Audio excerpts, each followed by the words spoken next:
compañeros, estamos entonces en el tema 2.2, viendo esto del futuro del Estado benefactor, y nos quedamos por ahí en la segunda parte donde se consolida, ¿no?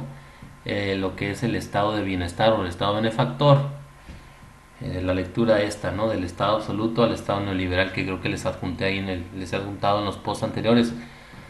Ya vimos el primer periodo, donde no es conocido como Estado benefactor, sino como Estado social, debido a cómo se analizaba o se veían las garantizaciones de los derechos, principalmente a los trabajadores, ¿no? Después estamos viendo un poquito del segundo periodo, cómo se consolida el Estado benefactor, pasa a ser Estado social a Estado benefactor, y cómo se consolida este, que en realidad termina de consolidarse bien a bien después de 1945, pero ya sucede algo después de la década de los 70, ¿no? Ahorita vamos a ver rápidamente cómo se concluye el segundo periodo, que es el periodo entre guerras de esto del Estado benefactor, y qué es lo que sucede en la tercera etapa del Estado benefactor, ¿no? Y ya vimos un poco de eso, qué es lo que sucede en Inglaterra, en Alemania, etcétera, etcétera, etcétera, lo que aportó el periodo entre guerras o la Primera Guerra Mundial, ¿no? Al Estado benefactor. ¿Y qué es lo que sucede? Bueno, tenemos por ahí a Keynes y a Beveridge, William Beveridge, que hablan un poquito de cómo debería funcionar la economía eh, para ayudar a consolidar el Estado benefactor. Y lo que principalmente aporta por ahí Keynes es de que dentro de la economía debería haber una mayor presencia del Estado, ¿no? ¿Para qué? Para estabilizar la economía. John Maynard Keynes estaba en contra de eso, de liberalizar el mercado, y que por sí mismo el libre mercado iba a establecer un equilibrio entre oferta y demanda. O sea, entre lo que se vende y lo que se compra, y además eso iba a generar empleos y les iban a pagar bien. Él estaba en contra de eso porque la principal razón es que había errores en el libre mercado. Uno de ellos, además de estos tres que están por aquí, es que el deseo individual no es el mismo deseo o de lo que se quiere en general o en lo social. Y esto era el egoísmo en el capitalismo. Esto significa que para John Maynard Keynes, el capitalista quería ser rico, muchos empresarios querían ser ricos, pero no distribuir la riqueza y quedárselos para ellos mismos, y no incrementar los salarios, etcétera, etcétera, etcétera.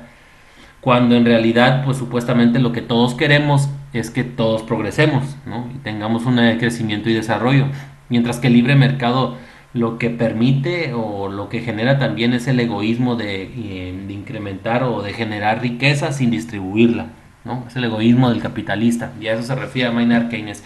Si dejas al libre mercado ser, el laissez-faire, van a haber muchos egoístas que en lugar de distribuir lo que ganan, lo van a guardar y lo van a ahorrar.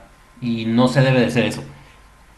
Y él lo que criticaban, además de eso, de que el deseo individual no era el mismo que el deseo social, hablaba del problema del capital financiero. Esto significa que muchos capitalistas ahorraban y lo guardaban para que eso guardado en bancos les diera rentabilidad. Eso es lo que se llama rentismo, ¿no? Eh, o sea, guardar el dinero en los bancos, y los bancos te dan una renta, ¿no? O sea, yo te pido el dinero, préstamelo y vas a generar una pequeña ganancia. El problema de eso, decía John Maynard Keynes, es que los grandes capitalistas empresarios, en lugar de guardarlo y ahorrarlo y generar ganancias de lo guardado, lo que deberían de hacer es gastarlo y distribuirlo para no guardarlo, ¿no? Y eso estaba mal, ¿no? Debían de distribuirlo, gastarse el dinero que ganaban. ¿En qué? Pues en comprar y vender, ¿no? Y esto iba a permitir generar más empleos. El error de la especulación de los capitalistas, porque especulaban con un dinero y al rato, pues si perdían, pues cerraban la empresa y ya no hay empleos, así de sencillo, y esa especulación está mal, ¿no?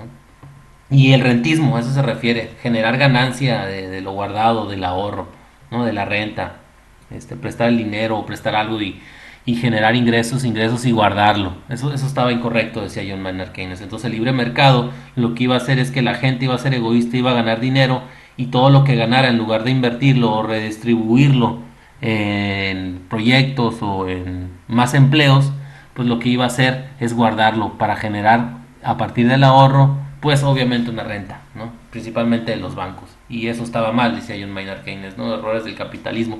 Entonces, para evitar eso, tenía que estar presente el Estado y decirle más que nada a los empresarios cómo gastar, dónde gastar y por qué no ahorrar el dinero, sino invertirlo, ¿no? Y eso lo que promovía John Maynard Keynes, ¿no?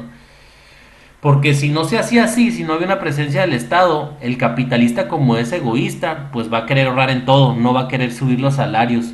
Y además lo que va a hacer es no distribuir la riqueza. Y por ende, mucho menos garantizar derechos, porque garantizar derechos le va a costar dinero al patrón y el patrón no quiere gastar, ¿no?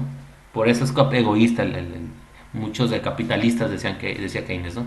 También Beveridge, en Inglaterra también, hablaba de más que nada la presencia también para él del Estado, para lo que al fin y al cabo se cuenta en todo mercado, es garantizar los derechos sociales, ¿no? Entonces, garantizando los derechos sociales vamos a tener una vida digna, decía Beveridge. Entonces, lo que tenemos que hacer es que el Estado esté presente, pero primordialmente lo que siempre debe de garantizar el Estado es que se le garanticen también los derechos a todos los trabajadores y a todos los individuos. Igual dependiendo de la actividad económica o dependiendo de la edad y algunas características de los mismos individuos, ¿no? O sea, no darle los mismos garantías a una persona que es menor de edad y que no puede trabajar a uno que sí lo trabaja, ¿no? O que sí es parte de la generación de ingreso, ¿no? Pero básicamente deberíamos de dar derechos universales y garantizar una vida digna a todos. Eso es lo que decía Beveridge, ¿no? Siempre, como lo decía también Keynes, con una presencia del Estado en el comercio, ¿no? Eso estaban a favor, ¿no? Muchos de los economistas, porque decían que la economía de libre mercado es la que se daba antes de la Primera Guerra Mundial, la que se daba en 1880, 1890, que era el libre mercado, pues lo que hoy conocemos como neoliberalismo, nomás que en ese entonces era liberalismo, es ahora lo que conocemos como neoliberalismo. El neoliberalismo de los 70, ¿no? Bueno, ahorita vamos a mencionarlo. Entonces, ese liberalismo ese que criticaban el Keynes y Beveridge, ¿no? Porque el liberalismo dejaba hacer a los empresarios, ¿no? Entonces el Estado no estaba presente y eso era incorrecto, porque los capitalistas empresarios hacían lo que querían, ¿no? Y dejaban sin beneficios a los trabajadores. Ya la Primera Guerra Mundial deshizo o quitó el libre mercado debido a las mismas guerras hubo mayor presencia del Estado, ¿no? Y el Estado dijo, ¿sabes qué? En la guerra cuando hay guerra el Estado debe estar presente en el mercado, dictando los ordenamientos de la economía, ¿no? Y del mercado, que ya no es tan libre porque estoy presente yo, el Estado, ¿no? Y eso es lo que quería Keynes, lo que promovía Keynes y también Beveridge, ¿no? Porque con esa presencia del Estado se permitía garantizar más que nada los derechos de principalmente los trabajadores, ¿no? Entonces estas guerras eso permitieron la presencia del Estado, ya no había liberalismo. Después del 45 tampoco había ese liberalismo o neoliberalismo llegaba, porque lo que sucede desde el 45 a los 70 es que los derechos humanos o los derechos individuales en cuanto a la protección de los trabajadores ya estuvieran escritos con las constituciones y fueran derechos constitucionales, ¿no? Entonces, después del 45 se consolida el estado de bienestar porque no solamente ya se daba en los países occidentalizados, sino en muchos países. Y lo que sucede es que en los 70 esto deja o desaparece, ¿no? Mientras tanto, cuando termina la Segunda Guerra Mundial, ningún partido político lo que quería era desencantar a la sociedad, porque hasta ese momento la sociedad estaba encantada con la presencia del Estado, porque el Estado les estaba dando los derechos. Pero más adelante se viene un problema, ¿no? Una de las situaciones que en los 70s o en los 60s genera que el Estado deje de aparecer, los derechos siguen estando ahí, pero el Estado no está tan presente en el mercado para decirle al empresario en dónde gastar y en dónde no gastar.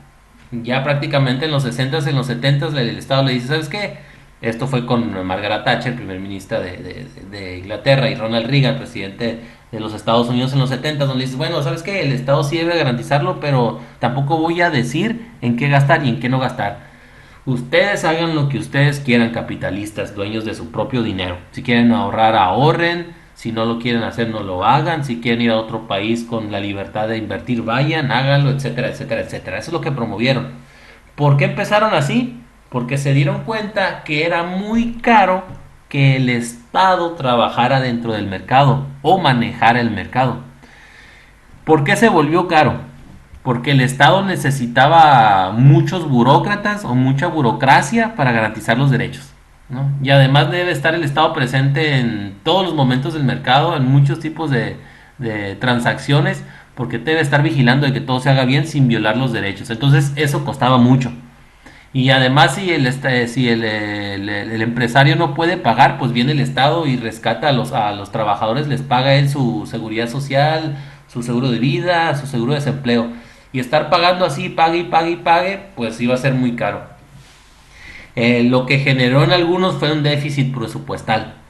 Algunos, para no entrar en ese déficit presupuestal, lo que hicieron es incrementar los impuestos, ¿no? Incrementar los impuestos. Fue el caso de un poquito de los ingleses, pero el milagro de los suecos también en 1920, por ahí, donde se dieron cuenta que era caro mantener los derechos sociales de los trabajadores y empezaron a incrementar gradualmente los impuestos. Pero irónicamente los trabajadores estuvieron de acuerdo en pagar el incremento de los impuestos porque ellos entendieron que eso es lo que costaban el seguro de desempleo, el seguro del retiro, etcétera, etcétera, etcétera.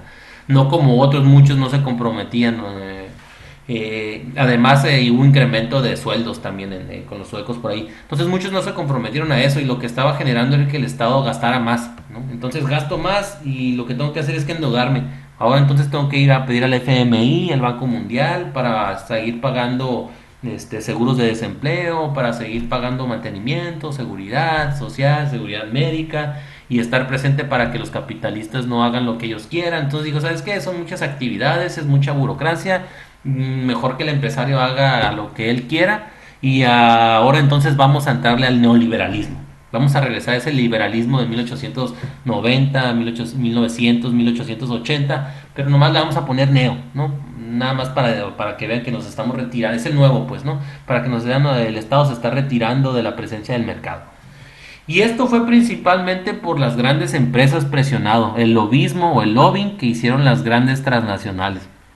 ¿Por qué? Porque las transnacionales, una empresa quería invertir en otro país y se daba cuenta que había mucha presencia del Estado, decía, pues no, voy a ir a invertir, pero ¿de qué me sirve hacer tanto trabajo si no voy a ganar nada o voy a ganar muy poco? Pues no, mejor ¿para qué? Pago mucho ahí, pago demasiado en comercialización, en importación y exportación, pues no tiene caso, mejor me quedo a producir en mi país.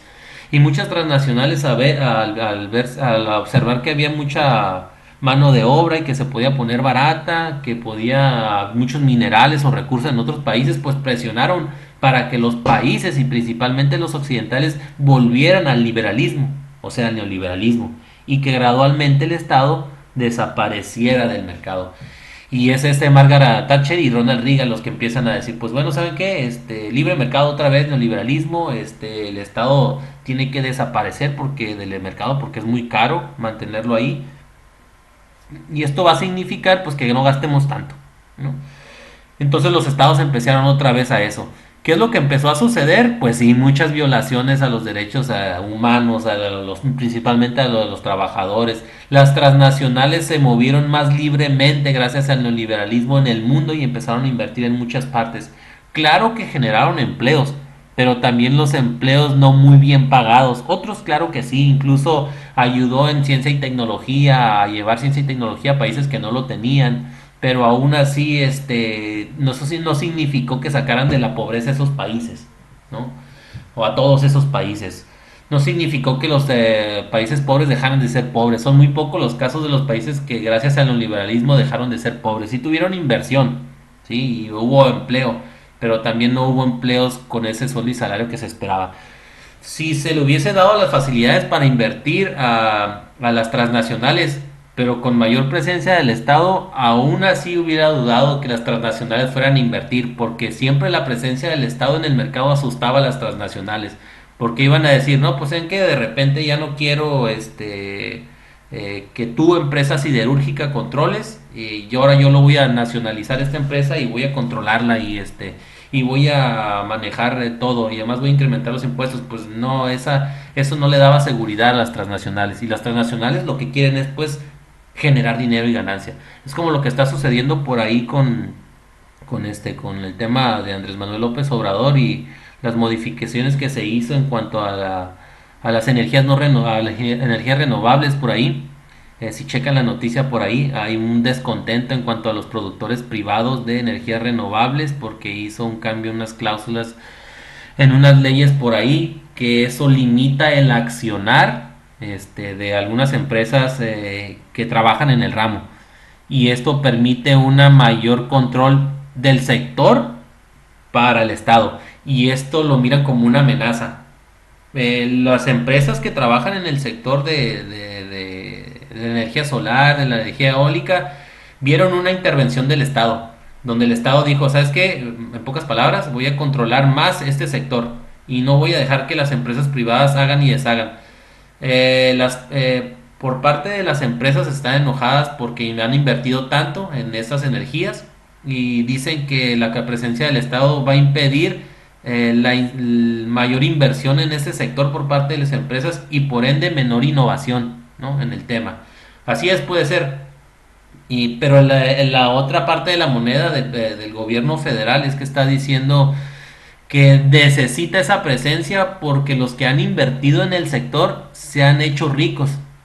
Y el principal problema es de lo que también hablaba Keynes y Beveridge, de que han innovado y gracias por su inversión en empresas en el tema de las energías renovables, del tema del solar y los eólicos, pero la riqueza ha quedado en ellos y no la han distribuido. Bueno, sí estamos mejor en el tema de energía eólica y mayor celdas solares. Por ejemplo, si ustedes viajan a través de muchas ciudades cosmopolitas, van a ver más celdas solares. En el mismo Mexicali van a encontrar un poquito más. Y eso es por las facilidades que permitía, ¿no? O sea, no es tan sencillo generar electricidad porque tienes que hacer un convenio con la Federación y con la Comisión Federal de Electricidad. Si quieren buscar sobre el tema se van a dar cuenta que poner una celda solar y no es tan sencillo, nada más hacerlo. Tienes que hacer un contrato con la CFE para producir esa energía y decirle que estás consumiendo de eso, porque si no es un delito, etcétera, etcétera, etcétera, ¿no? Entonces tienes que decirle, hacer un contrato con el gobierno. Pero entonces toda la inversión que han hecho estas empresas, pues en realidad ellos se han quedado con lo que se ha generado, con la innovación y con las ganancias, y no han distribuido en buena medida las ganancias que han tenido estos mismos al invertir, ¿no? Entonces, por eso el Estado dice ahora, ¿sabes qué? Pues no estás distribuyendo, ahora yo me voy a encargar.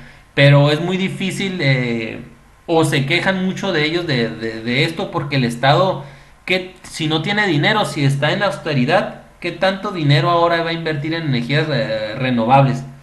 ¿Va a generar ingreso o está ahí haciendo presente y controlando el sector para generar e innovar si estamos viendo que está recortando y está en temas de austeridad?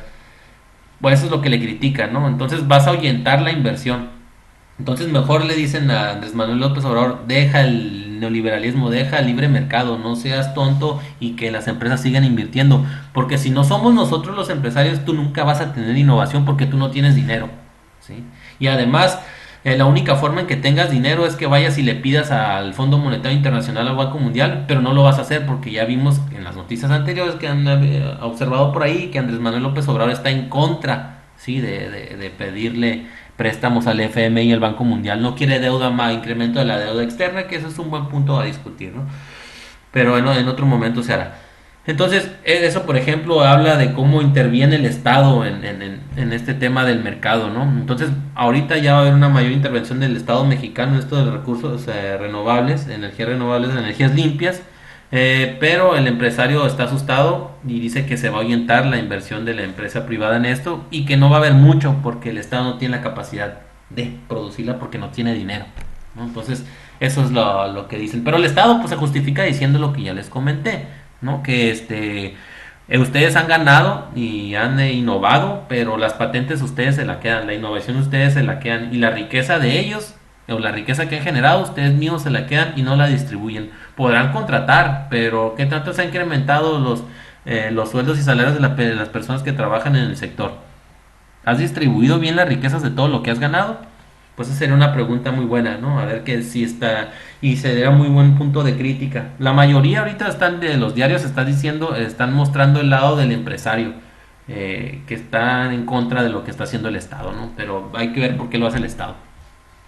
Eso sería un ejemplo, ¿no? Entonces, Esos son los problemas del neoliberalismo, ¿no? Uno de por qué el Estado dejó entonces después de 1970 con Margaret Thatcher y Ronald Reagan a desaparecer del mercado es porque no tenía dinero para mantener tanta burocracia y para estar tan presente como árbitro y garantizar todos los derechos, ¿no? Entonces es muy difícil. Se siguen dando, claro que sí, el Infonavit, por ejemplo, se siguen dando la pensión, la jubilación, seguro de salud, si estamos enfermos, pedir un seguro por descanso porque estamos enfermos y otros, ¿sí? Pero a veces una parte lo paga el trabajador y otra parte la paga el gobierno, ¿no?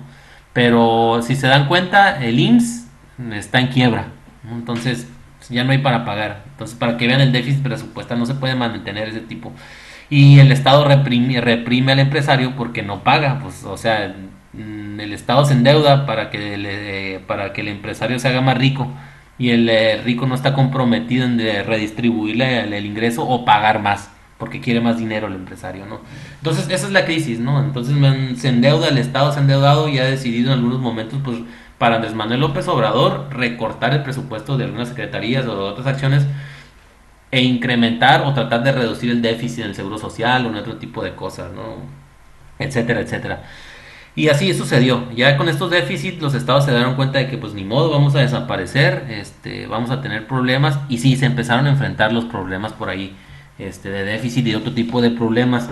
Y se creyó que se iban a reducir los problemas de déficit, pero todo lo contrario, vemos que los estados se siguen endeudando y estamos viendo que no incrementan tanto los salarios y por otro lado, pues que no se ha reducido la pobreza y que se siguen incrementando la violación de los derechos de los trabajadores, ¿no? Que están constitucionalmente hablados, escritos, ¿no? Entonces, así termina esta lectura. Les voy a dejar como actividad esta pregunta para que obtengan la asistencia a la clase del día de hoy, martes, perdón, que es ¿por qué se dice que hay una crisis del Estado benefactor? Se dice entonces que después de los setentas, ya cuando entra el neoliberalismo, que hay una crisis del Estado benefactor. Pero ¿a qué crisis nos referimos? De dinero? ¿O a crisis de no garantizar derechos? ¿O a crisis de la burocracia? ¿O a crisis de qué? ¿Por qué está en crisis el Estado benefactor? Y hay que responder ustedes esa respuesta en el post y con esto tienen la asistencia, ¿no? Si tienen dudas o preguntas en el post o a mi correo. Entonces ahí la dejamos, nos vemos compañeros, hasta luego.